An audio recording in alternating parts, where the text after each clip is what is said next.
Sukses itu memang harus direncanakan. Karena orang yang tidak berencana sukses seperti berencana gagal. Toh, ini. Tetapi kalau kita rencanakan kan belum tentu sukses. Betul. Yang punya rencana saja belum tentu sukses, apalagi yang tidak punya rencana. Oke, nah sekarang yuk kita lihat esensi dari target. Niat awal mengapa kita harus punya tujuan. Ya, oke. Kalau kita mau pergi ke Surabaya dari Jakarta, ini kan tujuan. Kalau ada jembatan yang putus di sana, apa yang kita lakukan? Kan terhalangi dalam perjalanan. Apa yang kita lakukan? Cari jalan lain. Tujuannya sama. Itu loh. Orang kalau tidak punya tujuan kalau tidak punya tujuan dalam hidupnya, kejadian yang tidak disukainya sehari-hari bisa membuat dia lupa mau kemana. Karena dia tidak punya satu tujuan yang membuatnya berorientasi dari sudut manapun ke situ. Makanya rencana itu harus akan tercapai. Tidak ada yang bisa menjamin, itu bagian dari yang gaib di masa depan. Tetapi kalau kita tidak punya tujuan, yang terjadi dalam keseharian kita membuat kita kehilangan arah. Oke, jadi tujuan utama, esensinya adalah bahwa tujuan itu dibutuhkan supaya dalam penyesuaian diri kita terhadap yang terjadi dalam keseharian tetap mengarahkan kita pada yang kita impikan atau yang kita cita-citakan. Dah, satu lagi. Orang yang punya tujuan lebih hemat menggunakan apapun karena tidak kesana dulu karena dia jelas kesana. Maksud dari lebih hemat menggunakan apapun terutama adalah menggunakan hidupnya. Hidupnya tidak diboroskan untuk ini, untuk itu, untuk ini, untuk itu. Hidupnya lurus ke arah yang diinginkan. Ini loh yang disebut sukses semudah mungkin. Sukses semudah mungkin itu bisa 40 tahun, bisa 50 tahun. Nah, loh, kok 50 tahun sukses Pak Mario? Ya, untuk orang biasa 400 tahun. Orang ini 60 tahun mencapai yang dilakukannya, tapi kebesaran dari yang dicapainya membutuhkan orang biasa yang nggak fokus 400 tahun. Itu namanya sukses semudah mungkin. Tuh. Gampangnya ya memang oke, 30-an sudah sukses, oke, 40-an sudah sukses. Tapi yang penting adalah besarnya yang dicapainya. Nah, besar yang dicapainya ini berarti besar kemanfaatannya bagi sesama, bagi perlindungan alam, bagi pemuliaan ciptaan Tuhan. Ini besar. Rencana harus, karena kita perlu untuk memfokuskan semua energi ke satu titik.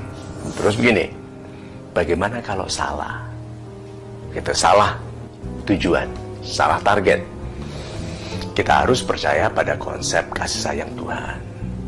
Tuhan tidak sampai hati membiarkan orang baik salah arah, dituntun.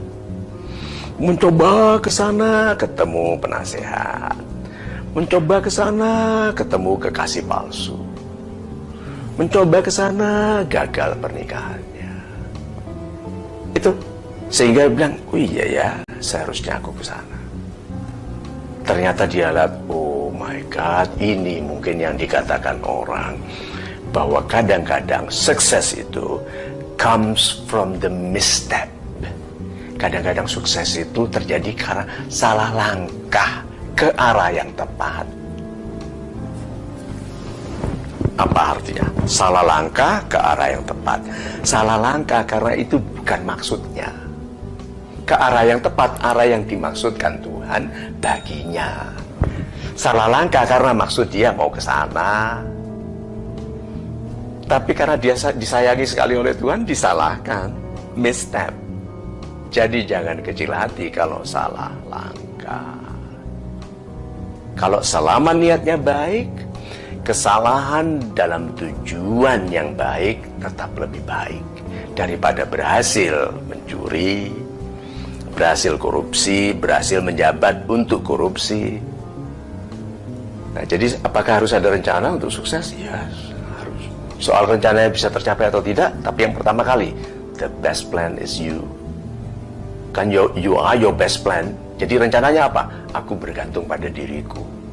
Kalau aku tidak punya rencana pun, aku akan sukses. Contohnya saja, orang yang pintar main bola akan hidup di seluruh dunia. Dia katakan saja backpacknya waktu tidur dicuri di kereta api, oke? Paspor hilang, baju hanya tinggal baju yang dipakainya, uang nggak ada. Dia kelaparan jalan di kampung, di negara yang tidak dikenalnya, tidak ditahunya, bahasa nggak kenal. Dia lihat sekelompok anak muda main bola, berarti lihat di lapangan. Dia sebagai seorang yang ahli, dia bilang ini anak-anak masih amatir ini mainnya gitu kan, gitu. Bolanya kemana-mana, tahu-tahu bolanya ngelinding ke arah dia, gitu. Gawang 100 meter ya, melenceng ke dia 125 meter, dia tendang masuk ke gawang yang sana. Apa yang dilakukan oleh 22 orang ini plus coachnya plus semua penggembira, apa yang dilakukan? Nah, tendang mas, waktu tendang dia udah jalan, kan dia mau cari kedutaan. Waktu tendang itu yang nggak lihat lagi, jalan masuk, apa yang dilakukan? Dikejar, ikut kita. Iya, kalau kita mana ikut Persema aja gitu. Gitu. Enggak, Persib aja gitu kan. Nah itu loh, diperebutkan nggak? Dia bilang no language, I cannot speak your language. It's okay, money, you know money. Gitu dia, dolar, money. Itu loh.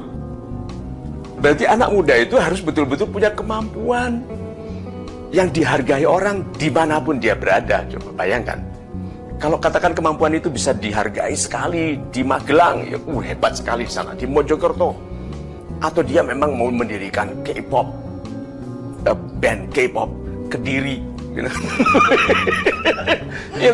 jadi itu bisa.